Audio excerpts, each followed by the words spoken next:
বদরের ময়দানে এই পাশে কোরাইশ, এই পাশে মুসলমানেরা। বিশ্বনবী জ্বালাময়ী ভাষণ দিলেন, তোমরা দেখতে পাচ্ছ এটা বদরের ময়দান না, এটা আল্লাহর জান্নাত, ওই জান্নাতের দিকে ছোট। বিশ্বনবীর কথা শোনা মাত্র সাইয়েদনা উমাইর ইবনুল হুমাম বললেন বাখ বাখ, মানে চমৎকার।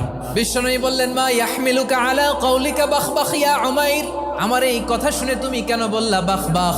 ইয়া রাসূলুল্লাহ, আপনার এই কথা শুনে আমি বড্ড খুশি হয়েছি, আর আমি প্রত্যাশা করছি আমি যদি ওই জান্নাতের মালিক হতে পারি তাহলে কতই না ভালো হতো। সুবহানাল্লাহ বলেন। বিশ্বনবী বললেন উমাইর আনতা মিন আহলিহা, তুমি ওই জান্নাতের অধিবাসী, তুমি জান্নাতি। উমাইর চিন্তা করলেন আমি জান্নাতি, নবীর মুখ দিয়ে যখন বেরোইছে ওই জান্নাতে তো আমার ঢুকতেই হবে, কিন্তু হাতে 3টা খেজুর খেয়ে যদি জেহাদের ময়দানে যাই তাহলে জান্নাতে যেতে তো দেরি হয়ে যাবে।